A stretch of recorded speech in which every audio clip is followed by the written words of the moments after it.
नमस्कार दोस्तों, स्वागत है आप सब लोगों का आरपीएससी एग्जाम्स यूट्यूब चैनल पर। साथियों, विज्ञान मॉडल पेपर की अपनी सीरीज चल रही है जिसमें विज्ञान का मॉडल पेपर 3 आज अपन करने वाले हैं। और साथियों, यह पेपर भी अपना आरबीएससी और एनसीईआरटी की बुक्स पर आधारित रहेगा। उन्हीं में से ये प्रश्न लिए गए हैं। टोटल 30 प्रश्न रहेंगे, 30 अंक के। आपके कितने प्रश्न सही होंगे जरूर कमेंट करके बताइएगा अंत में। चलिए साथियों, शुरू कर लेते हैं बिना समय गवाए। पहला अपना प्रश्न है कि यीस्ट में अलैंगिक जनन जिसके द्वारा होता है? 1 मुकुलन, 2 विखंडन, 3 मुकुलन व विखंडन दोनों, और 4 इनमें से कोई नहीं। तो यीस्ट जो है उसमें किससे जनन, अलैंगिक जनन है वो किसके द्वारा होता है? तो साथियों, इसमें होता है आपका मुकुलन द्वारा। तो ऑप्शन नंबर 1 जो है वो यहाँ पे बिल्कुल सही उत्तर इसका रहेगा। ठीक है। दूसरा आपका प्रश्न है कि शरीर की भौतिक व जैविक क्रियाओं का नियंत्रण करता है? 1 तंत्रिका तंत्र, 2 अग्नाशय, 3 हृदय, और 4 इनमें से कोई नहीं। तो साथियों, यहाँ पे भी जो उत्तर होगा वो होगा आपका तंत्रिका तंत्र। तंत्रिका तंत्र जो वो शरीर की भौतिक और जैविक क्रियाओं का नियंत्रण करता है। तो ऑप्शन 1 यहाँ पे सही उत्तर आपका रहेगा। तीसरा आपका प्रश्न है कि समसूत्री विभाजन के बाद पुत्री कोशिकाओं के गुणसूत्रों की संख्या मातृ कोशिका की 1 आधी रह जाती है, 2 2 गुनी हो जाती है, 3 समान रहती है, या 4 3 गुनी हो जाती है? तो साथियों, यहाँ पे जो रहेगा कि समसूत्री विभाजन में जो कोशिकाओं की जो संख्या है वो मातृ कोशिका के समान ही रहती है, इसलिए ऑप्शन नंबर 3 यहाँ पे सही रहेगा। अर्धसूत्री विभाजन जो होता है उसमें जरूर आधी हो जाती है। चलिए, चौथा आपका प्रश्न है कि निम्न में से गलत को पहचानिए। निद्रा रोग, ट्रिपनोसोमा, अमीबा पेचिस, एंटमीबा, चिकन पॉक्स, जीवाणु, मलेरिया, प्लाज्मोडियम। तो देखिए साथियों, निद्रा रोग जो है वो ट्रिपनोसोमा से बिल्कुल सही है, कनेक्टेड है।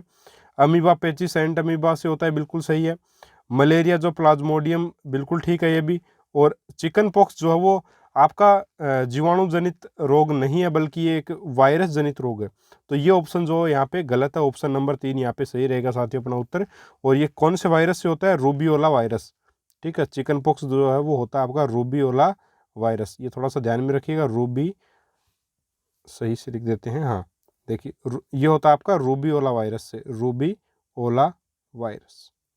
इससे ये रूबियोला वायरस से जो है वो चिकन पॉक्स रोग होता है। चलिए आगे बढ़ते हैं। अगला आपका प्रश्न है कि परिपक्व होने पर अंडाशय विकसित हो जाता है? बीज में, पुंकेसर में, स्त्री केसर में, या फल में? तो साथियों, परिपक्व होने पर जो अंडाशय है वो किस में बदल जाता है? फल में बदल जाता है। तो ऑप्शन 4 यहाँ पे आपका सही उत्तर रहेगा। छठा प्रश्न है कि जड़त्व निर्भर करता है वस्तु के वेग पर, वस्तु के त्वरण पर, वस्तु की आकृति पर, या वस्तु के द्रव्यमान पर? तो साथियों, जो जड़त्व है वो निर्भर करेगा आपका वस्तु के द्रव्यमान पर। तो ऑप्शन नंबर यहाँ पे कौन सा सही होगा? ऑप्शन नंबर 4 जो वो बिल्कुल सही उत्तर आपका रहेगा। सातवां प्रश्न है कि महासागरीय तापीय ऊर्जा का कारण है? 1 महासागर में तरंगों द्वारा संचित ऊर्जा, 2 महासागर में विभिन्न स्तरों पर ताप में अंतर, 3 महासागर में विभिन्न स्तरों पर दाब में अंतर, या 4 महासागर में उत्पन्न ज्वार? तो यहाँ पे साथी उत्तर होगा आपका महासागर में विभिन्न स्तरों पर ताप में अंतर, यानी कि ऑप्शन नंबर 2 जो है वो आपका यहाँ पे सही उत्तर रहेगा कि महासागरीय तापीय ऊर्जा का जो कारण है वो क्या है कि महासागर में विभिन्न स्तरों पर ताप में जो अंतर है, ठीक है, वो इसका कारण होगा। तो ऑप्शन नंबर 2 जो है यहाँ पे सही उत्तर रहेगा। आठवां प्रश्न कि किसी क्षीण ध्वनि को प्रबल ध्वनि में परिवर्तित करने के लिए किस में वृद्धि करनी होती है? 1 आवृत्ति में, 2 आयाम में, 3 वेग में, या 4 तरंगदैर्ध्य में? तो इसका उत्तर होगा साथियों आयाम में। आयाम में अपन वृद्धि करेंगे तो क्षीण ध्वनि भी प्रबल हो जाएगी। 9वां आपका प्रश्न है कि किस रंग का प्रकाश सबसे कम अपवर्तन दर्शाता है? लाल, बैंगनी, नारंगी, या हरा? बहुत ही बढ़िया प्रश्न है, वर्ण विक्षेपण से लिया गया प्रश्न है। देखे साथियों, अपवर्तन, सबसे कम अपवर्तन कौन सा जो है रंग दर्शाता है? तो वो आएगा आपका लाल रंग। लाल रंग सबसे कम अपवर्तन दर्शाता है। और सबसे अधिक जो है सर्वाधिक तरंगदैर्ध्य इसकी होती है। सर्वाधिक तरंगदैर्ध्य आपकी किसकी होती है? तो सर्वाधिक तरंगदैर्ध्य की अगर बात की जाए तो वो होती है लाल रंग के प्रकाश की। और सबसे अपवर्तन जो होता है वो सबसे कम होता है इसका। और सबसे कम क्या होता है इसका? विक्षेपण भी इसका सबसे कम होता है, विक्षेपण। ठीक है, ये ध्यान में रखिएगा। और बैंगनी जो प्रकाश है, बैंगनी प्रकाश का साथियों सबसे जो है कम तो इसकी होगी तरंगदैर्ध्य बैंगनी प्रकाश की, और सबसे अधिक विक्षेपण होगा। और अपवर्तन जो है वो आपका क्या हो जाएगा साथियों? अपवर्तन इसका सर्वाधिक अपवर्तन हो जाएगा। तो ऑप्शन 2 जो है वो यहाँ पे सही नहीं। अपने प्रश्न था कि सबसे कम अपवर्तन कौन सा दर्शाता है, तो सबसे कम अपवर्तन जो है वो लाल रंग का प्रकाश दर्शाता है, यानी कि ऑप्शन नंबर 1 आपका यहाँ पे सही उत्तर रहेगा। चलिए 10वां आपका प्रश्न है कि दो वस्तुएं एक दूसरे को प्रतिकर्षित कर रही हैं। यह प्रतिकर्षण हो सकता है केवल घर्षण बल द्वारा, 2 केवल स्थिर विद्युत बल द्वारा, 3 केवल चुंबकीय बल द्वारा और 4 चुंबकीय बल तथा स्थिर विद्युत बल द्वारा। तो दोनों ही ऑप्शन सही है साथियों। यहाँ पे आपका ऑप्शन नंबर 4 करेक्ट रहेगा कि चुंबकीय बल भी हो सकता है वहाँ पे और स्थिर विद्युत बल भी हो सकता है प्रतिकर्षण का कारण। तो ऑप्शन नंबर 4 जो है यहाँ पे आपका सही उत्तर रहेगा। चलिए 11वां प्रश्न देख लेते हैं। किसी तत्व का खालिस्तान वह संख्या है जो यह बताती है कि किसी भी तत्व का परमाणु कार्बन की एक परमाणु के 12वें भाग से, ये यहाँ पे है 12वें भाग से कितना गुना भारी है। तो अणु भार, परमाणु भार, प्रोटॉन प्लस न्यूट्रॉन और कोई नहीं। तो साथियों यहाँ पे उत्तर क्या होगा आपका परमाणु भार। तो ऑप्शन 2 यहाँ पे सही रहेगा। किसी भी तत्व का परमाणु भार जो है, परमाणु भार संख्या है, वह संख्या ये बताती है कि किसी भी तत्व का परमाणु कार्बन की एक परमाणु के 12वें भाग से कितना गुना भारी है। 12वें भाग से कितना गुना भारी है, ये प्रश्न था। इसका उत्तर हो जाएगा ऑप्शन नंबर 2 परमाणु भार। देखिए साथियों सारे आरबीएससी और एनसीईआरटी बोर्ड्स के जो पुस्तकें हैं उनके प्रश्न हैं, तो यहाँ से प्रश्न बनने की संभावना भी ज़्यादा है। तो ऐसे ही प्रश्न अपने एग्जाम में भी अपने को देखने को मिलते हैं। तो बहुत अच्छी सीरीज आप लोगों को जरूर से ज़रूर ज्वाइन करनी चाहिए। चैनल पर आप पहली बार आए हो तो चैनल को सब्सक्राइब जरूर कर लीजिएगा। 12वां अपना प्रश्न है, निम्नलिखित में से कौन सा यौगिक है? 1 पेट्रोलियम, 2 मिट्टी का तेल, 3 दूध और 4 ग्लूकोज। तो कौन सा यौगिक है ये आपको बताना है साथियों। तो यौगिक यहाँ पे कौन सा होगा, देखिए जो ग्लूकोज है वो आपका क्या है यौगिक का। ऑप्शन नंबर 4 यहाँ पे बिल्कुल सही उत्तर आपका रहेगा। चलिए 13वां प्रश्न है कि अणुओं तथा परमाणुओं में इलेक्ट्रॉन के द्वारा उत्पन्न चुंबकीय क्षेत्र का कारण क्या है? केवल चक्रण गति, केवल कक्षीय गति, चक्रण और कक्षीय गति दोनों, न तो चक्रण गति और ना ही कक्षीय गति। तो साथियों यहाँ पे उत्तर होगा आपका चक्रण और कक्षीय गति दोनों जो है इसका कारण है। तो ऑप्शन 3 यहाँ पे आपका सही उत्तर रहेगा। 14 नंबर का क्वेश्चन है कि दांत के इनेमल में कैल्शियम फास्फेट होता है, इसकी प्रकृति कैसी है? क्षारीय, अम्लीय, उभयधर्मी या उदासीन। तो साथियों जो इनेमल होता है वो क्या होता है कैल्शियम फास्फेट है अपना, ठीक है। उसकी प्रकृति कैसी है कैल्शियम फास्फेट की? तो इनेमल की जो प्रकृति है वो साथियों क्षारीय। ऑप्शन नंबर 1 यहाँ पे आपका सही रहेगा।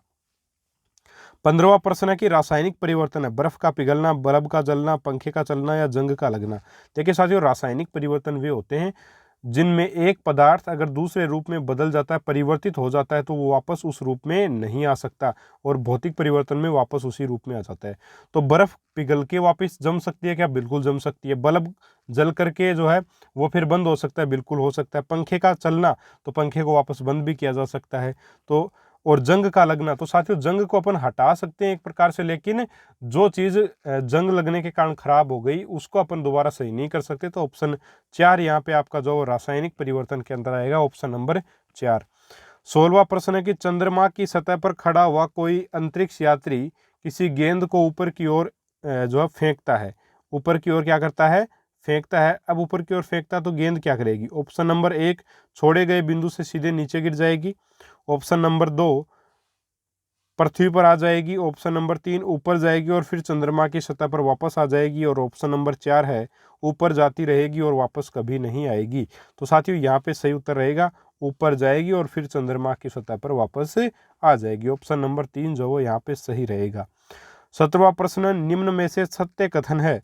1 पृथ्वी नीली है, 2 मंगल लाल है, शनि पीला है और उपयुक्त सभी। तो देखिए साथियों पृथ्वी जो नीला ग्रह पृथ्वी को बोलते हैं, मंगल को लाल ग्रह भी बोलते हैं, शनि जो उसको पीला ग्रह भी बोलते हैं। तो सारी की सारी बातें बिल्कुल ठीक है, उपयुक्त सभी यहाँ पे सही आपका जो आंसर रहेगा।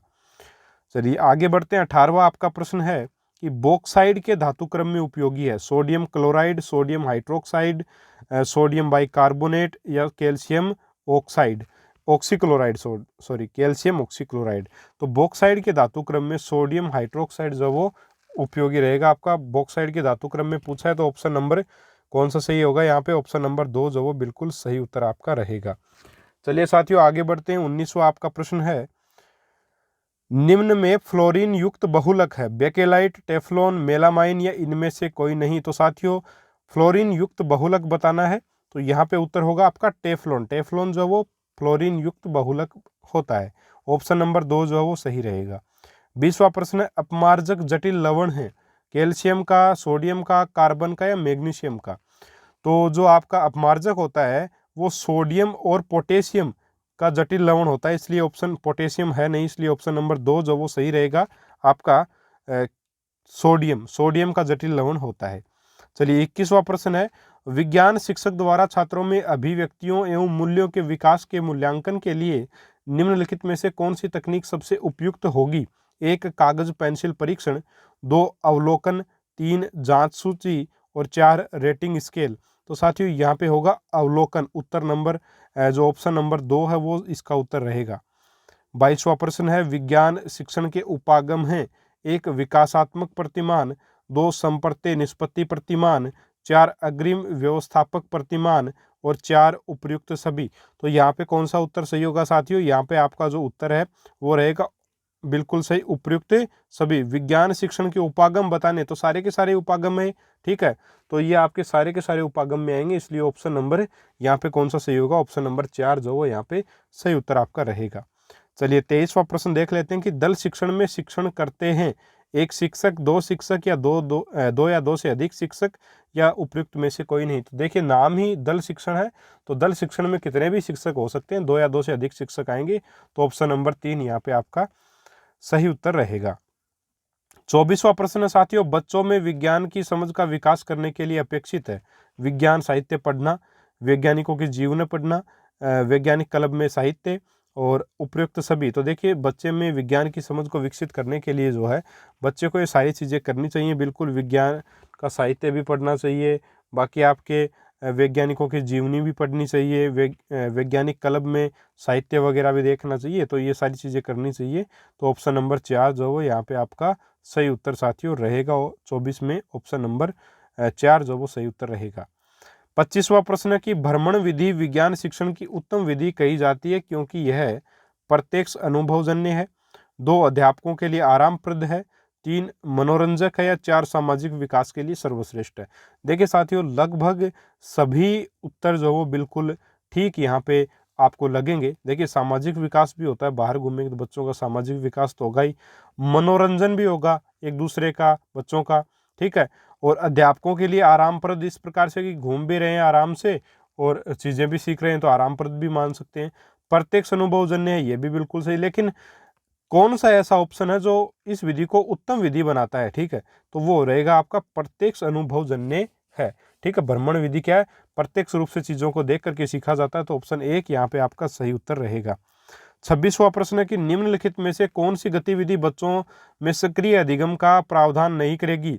1 विज्ञान क्लब की स्थापना, 2 क्षेत्र भ्रमण का आयोजन, 3 विज्ञान का कोना बनाना और 4 कक्षा में व्याख्यान सुनना। कोना बनाने का मतलब एक प्रकार से कमरा जिसमें विज्ञान से संबंधित चीज़ें अपन रख सकते हैं, ठीक है, इस प्रकार की बात है यहाँ पे।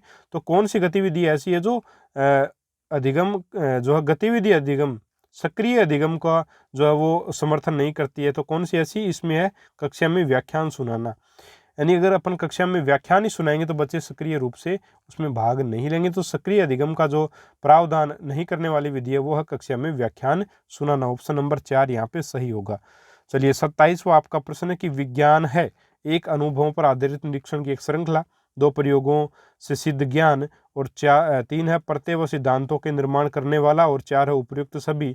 तो देखिए साथियों यहाँ पे सारी बातें बिल्कुल ठीक हैं, इसलिए ऑप्शन नंबर 4 को अपन बिल्कुल यहाँ पे सही मानेंगे।